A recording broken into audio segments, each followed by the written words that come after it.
امام الانبیاء تاجدار مدینہ صلی اللہ تعالیٰ علیہ وآلہ وسلم نے صحابہ سے فرمایا میرے صحابہ جس کا ارادہ عمرہ کرنے کا ہو وہ تیاری کر لے، ہم عمرے کے لیے جانے والے ہیں۔ آقا مدنی کی طرف سے یہ اعلان ہوا، تقریباً 1400 صحابہ اکرام اس عمرے کے لیے تیار ہوئے، امام الانبیاء کے ساتھ سفر کرنے کے لیے تیار ہوئے۔ کتنے خوش نصیب ہیں وہ صحابہ جو نبیوں کے نبی امام الانبیاء کے ساتھ سفر کریں گے، امام الانبیاء کے ساتھ عمرہ کرنے کا ارادہ ہے، آقا مدنی کے ساتھ سفر کرنے کا ارادہ ہے۔ دن بھی آپ کے ساتھ گزرے گا، رات بھی آپ کے ساتھ گزرے گی، آپ کے پاس بیٹھنے کا موقع ملے گا، آپ کے پاس کچھ سیکھنے کا موقع ملے گا۔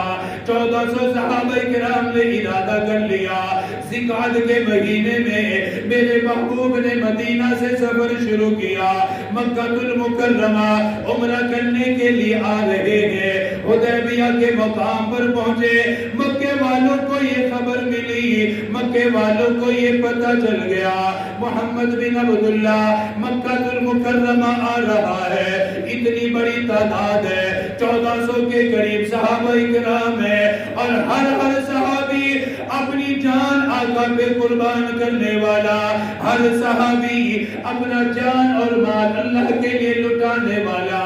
مکے والوں کو یہ خبر تو تھی کہ ایک ایک صحابی اپنے نبی پہ جان دینا اپنے لیے خوش قسمتی سمجھتا ہے۔ انہوں نے یہ سمجھا شاید ہی لشکر مکہ پہ حملہ کرے گا، شاید ہی مکہ کو فتح کرنے کے لیے آ رہا ہے، مکہ پہ قبضہ کرنے کے لیے آ رہا ہے۔ انہوں نے ایک لشکر بھیجا، اس لشکر نے آقا مدنی کو حدیبیہ کے مقام پر روکا، کہنے لگے آپ کو آگے جانے کی اجازت کوئی نہیں، مکے میں داخل ہونے کی اجازت کوئی نہیں۔ آقا مدنی نے فرمایا ہمارا لڑائی کرنے کا ارادہ کوئی نہیں، قتال کرنے کا ارادہ کوئی نہیں۔ وہ لوگ وہاں سے واپس چلے گئے، آقا مدنی نے احرام باندھا ہوا، تمام صحابہ نے احرام باندھا ہوا، عمرے کی نیت کر کے آئے۔ آقا مدنی نے صحابہ سے فرمایا بتاؤ کیا کریں، مدینہ سے عمرہ کرنے کے لیے آئے ہیں، اللہ کے گھر کا طواف کرنے کے لیے آئے ہیں، بیت اللہ کی زیارت کے لیے آئے ہیں، صفا مروہ کی سعی کرنے کے لیے آئے ہیں۔ صحابہ کرام نے عرض کیا کہا ہماری رائے یہ ہے کسی کو قاصد کے طور پر بھیجا جائے، اپنا سفیر بنا کر بھیجا جائے، اور مکے والوں سے جا کر بات کرے، ان کو جا کر مطمئن کرے ہم لڑائی کرنے کے لیے نہیں آئے، ہم جہاد کرنے کے لیے نہیں آئے، مکہ المکرمہ میں قتال نہیں ہوگا، مکہ میں کوئی جہاد نہیں ہوگا، ہمارا لڑائی کا ارادہ کوئی نہیں۔ آقا مدنی نے فرمایا اے عمر جاؤ تم سفیر بن کے جاؤ۔ حضرت عمر عرض کرنے لگے آقا میری رائے تو یہ ہے کہ حضرت عثمان کو بھیجا جائے، حضرت عثمان کو اپنا سفیر بنایا جائے۔ حضرت ابوبکر کی رائے بھی یہ تھی، حضرت علی المرتضیٰ کی رائے بھی یہ تھی۔ تمام صحابہ نے متفقہ طور پہ عرض کیا کہا ہم سب کی رائے یہ ہے عثمان کو مکہ بھیجا جائے، عثمان کو سفیر بنایا جائے۔ اور وجہ بھی بتائی، کہنے لگے آقا عثمان انتہا درجے کا سخی ہے، اسلام لانے سے پہلے بھی سخی تھا، اسلام کے بعد بھی سخی تھا۔ فرمایا وہاں کے مکے والوں پر بڑے بڑے لوگوں پر اس کا بڑا احسان ہے، وہ اس کے احسان مند ہے، ان کی ضروریات میں یہ کام آیا کرتے تھے، ان کی تجارت میں ہاتھ بٹایا کرتے تھے۔ کہنے لگے آقا عثمان کو بھیجا جائے، عثمان جا کر بات کر کے آئے گا، عثمان ان کو مطمئن کر سکتا ہے۔ آپ نے فرمایا عثمان جاؤ تم میری طرف سے مکے والوں کو جا کر بتاؤ اللہ کا نبی صرف عمرہ کرنے کے لیے آ رہا ہے۔ حضرت عثمان رضی اللہ تعالیٰ نے فرمایا کہ عثمان کو بھیجیں، اس کے مکے والوں پر بھی بڑے احسان ہیں۔ یہ شروع سے ہی صحابت اس کے اندر ہے، اور مکہ میں کوئی شخص ایسا نہیں جس کے اوپر حضرت عثمان کا احسان نہ ہو، اس لیے بہتر ہے کہ آپ حضرت عثمان کو بھیجیں، یہ جا کر بات کرے گا تو کوئی بات بن سکتی ہے۔ آپ نے حضرت عثمان رضی اللہ تعالیٰ عنہ کو اپنا سفیر بنایا ہے۔ یہ کوئی معمولی بات نہیں ہے کہ آقا مدنی اپنی طرف سے حضرت عثمان کو بھیج رہے ہیں۔ فرمایا کہ عثمان تم جاؤ میری طرف سے بات کرو، اور سفیر کا مقصد کیا ہوتا ہے کہ سفیر جو بات کرتا ہے وہ اس کی طرف سے ہی کرتا ہے جس نے بھیجا ہے۔ اعتماد کیا، اعتماد تھا، فرمایا عثمان تم جا کر بات کرو، تم جو بھی بات کرو گے وہ میری طرف سے ہوگی، جا کے مطمئن کرو۔ حضرت عثمان رضی اللہ تعالیٰ عنہ مکہ تشریف لائے، مکے والوں سے آ کر ملے، فرمایا کہ میرے آقا جہاد کے لیے نہیں آئے، میرے آقا لڑائی کے لیے نہیں آئے، ہاں آئیں گے لیکن ہم بغیر بتائے نہیں آتے، جب لڑائی ہوگی تو بتایا جائے گا، ہم تیاری سے آئیں گے۔ اس وقت تمام صحابہ نے احرام باندھا ہوا ہے، ہم صرف عمرے کے لیے آئے، اس کے علاوہ ہمارا کوئی ارادہ نہیں، ہم عمرہ کریں گے واپس چلے جائیں گے۔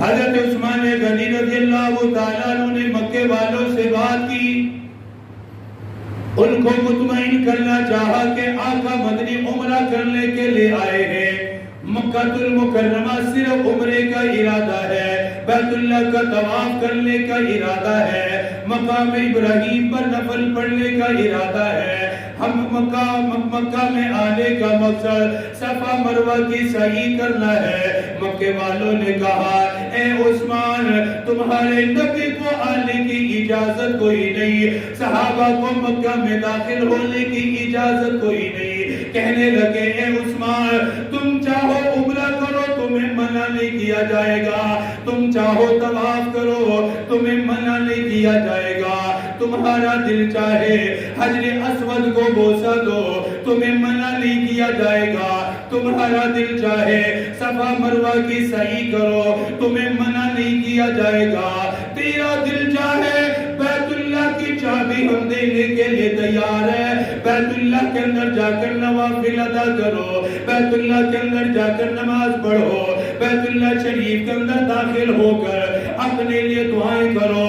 سارے مکے والوں نے یہ کہا اے عثمان تیرا ہم پر بڑا احسان ہے، ہمیں وہ احسانات یاد ہے، تو بھوکوں کو کھانا کھلانے والا، پیاسوں کو پانی پلانے والا، ضرورت مندوں کی ضرورت پوری کرنے والا، تیری سخاوت ہمیں یاد ہے، تیری فراخ دلی ہمیں یاد ہے۔ کہنے لگے اے عثمان تو جتنا چاہے عمرہ کر لے، جتنا چاہے طواف کر لے، کوئی تیرے راستے میں رکاوٹ کھڑی نہیں کرے گا، کوئی تجھے منع نہیں کرے گا، کوئی تجھے نقصان نہیں پہنچائے گا۔ اللہ اکبر، ایمان کس درجے کا ہے، محبت کس درجے کی ہے، ایک طرف بیت اللہ شریف ہے، سامنے حجر اسود ہے، سامنے مقام ابراہیم ہے، اور دل کے اندر تڑپ بھی ہے، دل کے اندر ارادہ بھی ہے، اللہ کے گھر کی زیارت کے لیے آئے ہیں، طواف کرنے کے لیے آئے ہیں، لیکن مشرکین کو کیا جواب دیا؟ فرمانے لگے او ظالموں، میں نے مدینہ سے سفر اپنے آقا کے ساتھ کیا، اپنے آقا کے ساتھ عمرہ کرنے کا ارادہ کیا ہے، اپنے آقا کے ساتھ بیت اللہ کا طواف کرنے کا ارادہ لے کر آیا ہو، اپنے آقا کے ساتھ مقام ابراہیم پر نفل پڑھنے کا ارادہ لے کر آیا، اپنے آقا کے ساتھ صفا مروہ کی سعی کرنے کا ارادہ لے کر آیا ہو۔ فرمایا او ظالموں، عثمان وہ عمرہ کرنے کے لیے تیار نہیں جس عمرے میں عثمان کا آقا شریک نہ ہو، عثمان کا پیغمبر شریک نہ ہو۔ فرمایا میں وہ طواف کرنے کے لیے تیار نہیں جس طواف میں میرے آقا کی شرکت نہ ہو، میرے محبوب کی شرکت نہ ہو۔ کہنے لگے او ظالموں، میرا آقا تو احرام باندھ کے انتظار کرے، میرا پیغمبر انتظار میں بیٹھا رہے، میرے محبوب احرام میں بیٹھے رہے، اور میں بیت اللہ کا طواف کرو، میں صفا مروہ کی سعی کرو۔ فرمایا میں ہرگز یہ نہیں کروں گا، ہرگز میں اس کے لیے تیار نہیں۔ فرمانے لگے اپنے آقا کے ساتھ عمرہ کرنے کے ارادے سے آیا ہو، اپنے آقا کے ساتھ ہی عمرہ کر کے جاؤں گا۔ یہ محبت ہے۔ وہ کہنے لگے کہ آپ کر لو، پر میں یہ کیسے ہو سکتا، میرے آقا احرام میں بیٹھے ہیں، میرا پیارا نبی انتظار میں بیٹھا ہے، اور میں اپنا کام کر کے چلتا بنوں۔ فرمایا یہ کبھی نہیں ہو سکتا، میرے آقا آئیں گے تو میں عمرہ کروں گا، اگر میرے آقا نہیں کرتے تو عثمان بھی نہیں کرتا ہے۔ یہ اطاعت ہے، یہ وفاداری ہے۔ ایسے تو نہیں صحابہ کے بارے میں اللہ نے قرآن میں کہہ دیا کہ میرے بابو آپ کے صحابہ سے میں راضی ہو گیا ہوں۔ ہمیں نہیں پتا کہ اللہ ہم سے راضی ہے کہ نہیں ہے، ہم نماز پڑھتے ہیں، مجھے نہیں پتا کہ میری نماز سے میرا رب راضی ہے کہ نہیں ہے، میں تہجد پڑھتا، مجھے نہیں پتا کہ میری تہجد سے میرا رب راضی ہے کہ نہیں ہے۔ اعمال میں کر رہا ہوں، آپ بھی کر رہے ہیں، لیکن ہم میں سے کسی کو خبر نہیں کہ میرے اعمال سے، ہمارے اعمال سے ہمارا رب راضی ہے کہ ہے کسی کو خبر، کسی کو خبر نہیں ہے۔ یہ صرف میرے صحابہ، میرے پیارے نبی کے صحابہ کی خصوصیات ہیں کہ اللہ نے دنیا میں فرما دیا میرے محبوب میں ان سے راضی ہو گیا ہوں۔ بس آپ ان کو کہہ دیجئے وَكُلًّا وَعَدَ اللَّهُ الْحُسْنَى، یہ سارے کے سارے جنتی ہیں، یہ سب کے سب جنت کے مالک ہیں، ان سب کو میں نے جنت کا مالک بنا دیا۔ آج وہ بدبخت بھی صحابہ کے ایمان پہ بات کرتے کہ جن کو ہاتھ میں چھری پکڑتے بھی ڈر لگتا ہے، جہاد تو دور کی بات ہے، جہاد کا نام سن کر تو پتہ نہیں ان کی شلواریں خراب ہو جائیں، ہاتھ میں چھری پکڑنے سے ڈرتے۔ وہ صحابہ کے ایمان پہ بات کرتے جی فلاں یہ ہو گیا تھا، یوں ہو گیا تھا، وہ ہو گیا تھا۔ بھائی وہ تو جنگ میں جاتے تھے، اپنی جان ہتھیلی پر رکھ کر جاتے تھے۔ ہم کیا کرتے دین کے لیے؟ ہم نے کچھ نہیں کیا ہے، مفت میں بیٹھ کے صرف باتیں کی ہیں۔ ان لوگوں نے قربانیاں دی ہیں، انہوں نے بچے یتیم کروائے ہیں، انہوں نے مال دیا، گھر بار سب کچھ لٹایا آقا کے پیچھے، آقا مدنی، کیونکہ محبت کی عقیدت۔ اس لیے ہم کہتے ہیں تمام صحابہ جنتی ہیں، تمام صحابہ، ہر صحابی نبی جنتی، جنتی، تمام صحابہ جنتی ہیں۔ یہ محبت ہے۔ کہنے لگے کہ میں اپنے آقا کے بغیر ہو ہی نہیں سکتا عمرہ کروں۔ ارادہ تھا کہ کسی طرح بات بن جائے۔ ابھی ایک سردار سے بات کی، پھر دوسرے سے کی، پھر تیسرے سے کی، پھر چوتھے سے کی، اس طرح بات بنانے کے ارادے میں ہے، وقت کافی لگ گیا۔ تقریباً 2 میل کا فاصلہ ویسے بھی تھا، حدیبیہ سے مکہ کا 2 میل سے زیادہ فاصلہ تھا، تو وہاں بات چیت کرنے میں کافی وقت لگا۔ ادھر سے آقا مدنی کے پاس یہ خبر پہنچا دی کسی نے کہ حضرت عثمان شہید ہو گئے۔ حضرت عثمان رضی اللہ تعالیٰ عنہ کو مکہ والوں نے شہید کر دیا ہے۔ اب میرے آقا نے تو سفیر کے طور پہ بھیجا تھا، جب یہ پتا چلا کہ عثمان شہید ہو گیا، اب میرے آقا کے جذبات دیکھو، اللہ اکبر، وہ نبی جو رؤوف و رحیم ہے، مہربان ہے۔ امام الانبیاء تاجدار مدینہ صلی اللہ تعالیٰ علیہ وآلہ وسلم کو خبر ملی، کسی آنے والے نے خبر دی کہ عثمان کو شہید کر دیا گیا۔ امام الانبیاء تاجدار مدینہ صلی اللہ تعالیٰ علیہ وسلم جلال میں آئے، آپ کے چہرے کا رنگ بدل گیا۔ آپ نے صحابہ کرام کے اندر اعلان فرما دیا، فرمایا میرے صحابہ، عثمان کے خون کا بدلہ لیے بغیر میں مدینہ واپس نہیں جاؤں گا، میں دوبارہ مدینہ واپس نہیں جاؤں گا۔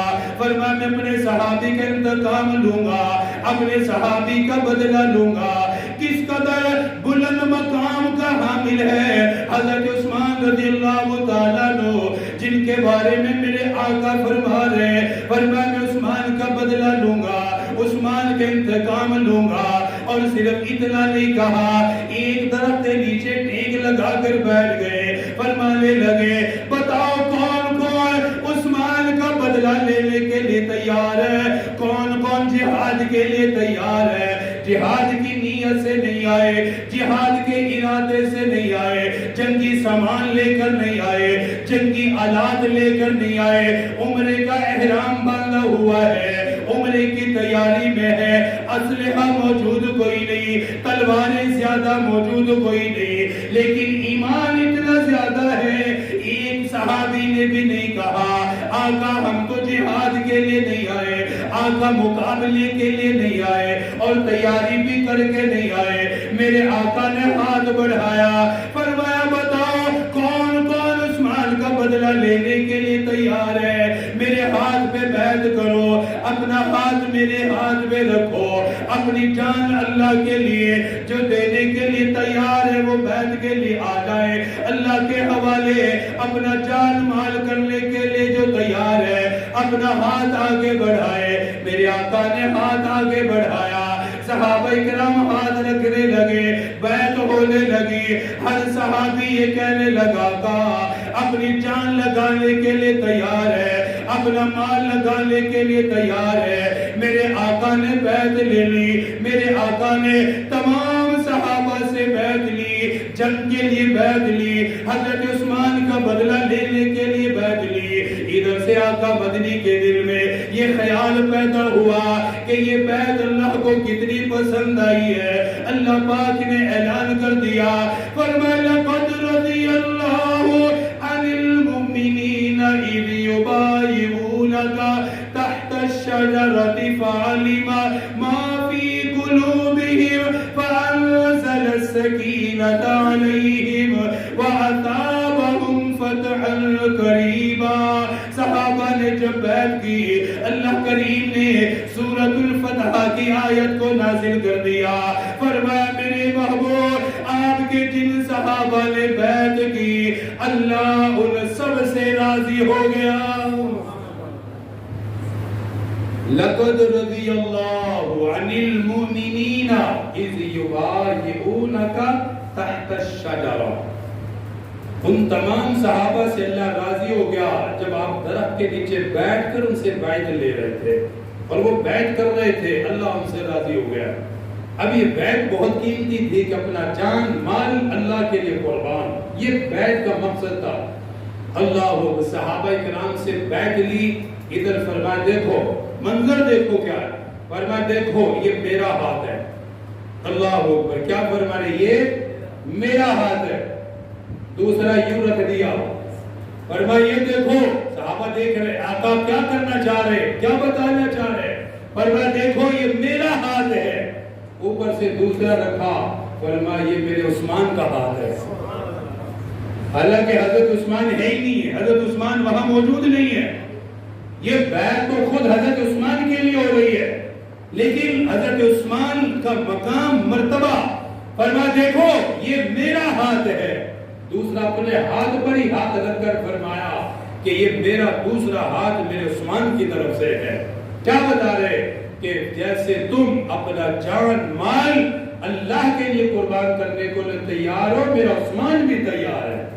وہ تو زیادہ تیار تھا اسی لیے وہاں گیا ہے، لیکن بعد میں پتہ چلا کہ وہ خبر غلط تھی، حضرت عثمان رضی اللہ تعالیٰ عنہ واپس آ گئے۔ تو آپ صلی اللہ دو موقع میں تمہید میں نے یہ بات دی کہ دو جگہ ایسی ہیں کہ جہاں حضرت عثمان موجود نہیں تھے، لیکن میرے آقا نے معاملہ ایسا ہی کیا جیسے موجود تھے۔ جنگ بدر میں موجود نہیں تھے، لیکن پورے جنگ بدر سے جو مال غنیمت ملا برابر کا حصہ دیا، کیونکہ حضرت رقیہ آپ صلی اللہ علیہ وسلم کی صاحبزادی اور حضرت عثمان کی اہلیہ بیمار تھی، آپ نے فرمایا تم ان کے پاس ہی رہو، اللہ تمہیں اتنا ہی اجر دے گا جتنا شرکت کرنے والوں کو اللہ اجر عطا فرمائے گا۔ شریک نہیں تھے۔ اسی طرح بیعت رضوان میں بھی اس بیعت کا نام بھی دیکھو کتنا خوبصورت ہے، کیا کہتے ہیں بیعت رضوان، اللہ کی رضا والی بیعت، وہ بیعت جس سے اللہ بھی راضی تھا، جس کے لیے اللہ نے اپنی رضا کا اعلان فرمایا۔ حضرت ابو موسیٰ